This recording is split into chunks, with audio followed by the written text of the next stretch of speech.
The Winnipeg Jets make multiple signings heading into the Stanley Cup playoffs, inking one of their star players to a multi-year contract, and this changes everything for the Winnipeg Jets going into not only this year's playoffs, but for the years to come. We're going to break down all this, the implications going into the playoffs, and much more, which you're not going to want to miss out on. Before we get into that, if you're watching this video and you enjoy the Winnipeg Jets and the NHL, make sure to go down and hit that subscribe button. We're trying to reach our goal of 13,000 subscribers. There's at least 300 of you watching this video right now that's not subscribed, so go down and help us out, and we'll keep you up to date on everything to do around the NHL and your Winnipeg Jets. But here's, we got off straight into the first topic today, where we did see coming out from Elliot Friedman today, Winnipeg Jets signed Neal Pionk to a 6x7 contract going into next season. Listen, Pionk has been outstanding this season. He hasn't been the best, most consistent player, but this season he has been a huge part of this Winnipeg Jets defensive core. You can pause and read through on what Jay Fresh says on him, and go follow Jay Fresh on Twitter as well. But looking at his stats, playing with Sandberg, they are one of the best pairings on expected goal percentage in the National Hockey League. I mean, Darius, I'm just going to kind of throw it to you. What's your thoughts on this contract extension? Because in my mind, this is a perfect signing. This is a great deal for the Winnipeg Jets, especially because the salary cap is going to go up almost $10 million every summer after this summer. So, by year four of this deal, $7 million is going to act almost as if it's $3 million right now. So I think this is a great value contract for as long as they lock them up. And this is a guy that, you could look at all the advanced analytics, right? And they all speak very highly of Neal Pionk and that he's a great player. And we all know what he can do offensively. He still does the hip check, which is a lost art at this point. Obviously, he's making it a staple of his, at least in the NHL right now, because nobody else really does it.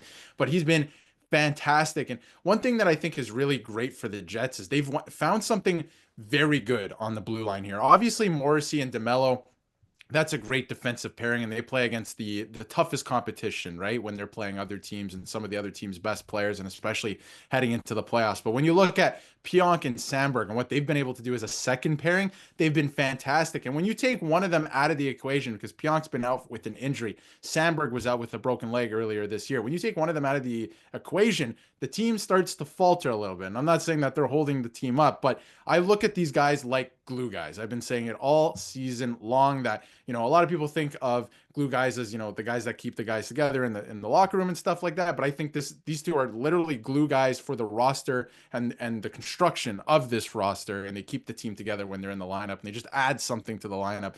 That's fantastic. And one thing that nobody is really talking about out there right now is how much he plays. He's averaging almost 23 minutes a night this season. That's going to go a long way, I think, this playoffs, when you have a couple guys that can play and eat a lot of minutes, especially if these games go to overtime, which is what I think might happen, especially against the St. Louis Blues. So he's been a great piece to this lineup. He's deserved the contract, I think, and he's been great offensively, as you can tell, ever since he came to Winnipeg. So this is a good signing for the Jets. The advanced analytics say so as well. And just the eye test, I think that, having a second pairing like that, and there's still work to do. We'll get to Sandberg in a bit too, because he needs a contract too, and we have no idea what that's going to look like, but good signing for the Winnipeg Jets. And that's the biggest thing. Listen, when looking at this, as you said, a second pairing on this team, they're matched up with this on the stats with some of the team's top pairings. I mean, Slavin and Burns is one of the best shutdown pairings in the National Hockey League. You can pause and work your way through.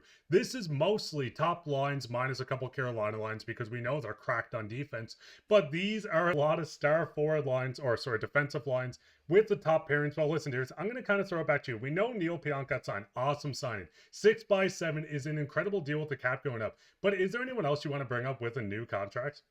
Absolutely. They did make another signing Alex Iafallo to a contract extension as well at 3 years, $3.67 million. And I think this is a good value contract for this player as well. He came over, in that trade, obviously, and there was maybe high expectations, right? You're thinking that maybe he can play higher in the lineup. He didn't really do that. He's been playing on the fourth line, but I don't think that matters. Whatever works for the team works for the team. And this is a guy who's fit into the system. He's played his role perfectly, and he's a guy that I think you can win with. So locking him up, again, some people might be thinking $3 million, almost $4 million might be a lot for a player like this, but he does play a role. They can use a player like this. He's bought into the system.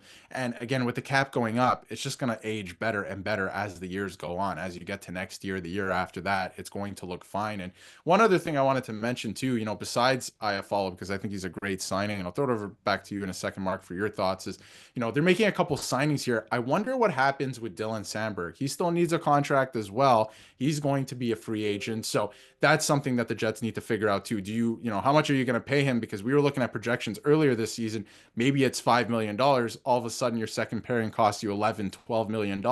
That's something you got to look at too. But Sandberg's been fantastic. You have to look at signing him. So they're giving out a lot of money right now. The salary cap's going up, but I think you do want to keep a lot of this team together because honestly, it's been working, especially in the regular season. And we're about to find out if it works in the playoffs. Yeah, that's the biggest thing is, listen, you want to get that pairing locked up. I mean, they've been outstanding. The numbers say it, the advanced stats say it. Yes, him being an RFA is going to be hard to re-sign him, but I think with this team, the position they're in, you need to give them the money. This has shown its work. We are going to see what it does in the playoffs. So I think locking up this pairing, yes, 11 mil might seem like a lot, but with the cap shooting up season after season, as we're seeing with the projections, it's going to be a lot easier to lock these guys up. Maybe it's a bridge deal for Sandberg, but I do think the Jets want to keep this as their second pairing for the future. Going back real fast on this signing though, listen, $3 million does seem like a lot to some people, but with the cap going up, awesome signing. Almost a 20 goal scorer, 31 points, only playing 13 minutes.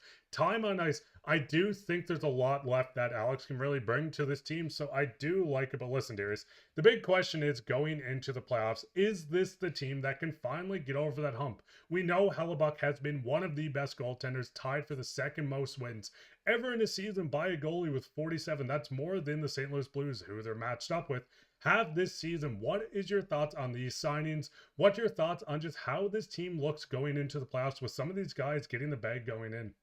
Listen, they're feeling really good heading into the playoffs. They've been a team that has won a lot of games all season and with confidence, right? They've come in and done the job a lot this season. They've been able to just come in, it's all business, strictly business, and get the job done, right? So I think that they're feeling really good about themselves.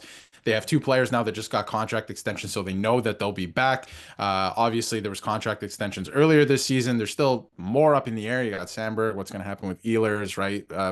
Gabe Vilardi's having a career year. So I think that for the most part, they're feeling really good heading into the playoffs. But, I mean, they're one of the best teams in terms of offense from the defense as well. But what can they do defensively? I think they're a lot better than people give them credit for, but they're going to have to lock in defensively. And not just that, what's going to happen with Connor Hellebuyck? It wasn't a good showing last year, and everyone's been talking about it and labeling him a choker. I don't know if I'm ready to give him that label yet, but what happened last year, is something you have to think about and something you have to overcome. So I think that the first big challenge, obviously, is going to be the St. Louis Blues. But the St. Louis Blues are playing some great hockey. This is not a stereotypical, wild card team. They probably could have finished higher if they were playing this way the whole year or started with Jim Montgomery, right? So that's going to be the first test, obviously. If they can get past that, I think that's a mental block that'll kind of, be shut down. They can keep moving forward and hopefully steamroll their way through the playoffs because they're a really good team. They know that they can do this, but that mental block from what happened last year, they have to get past the St. Louis Blues, or at least the first half of the series, the first two games.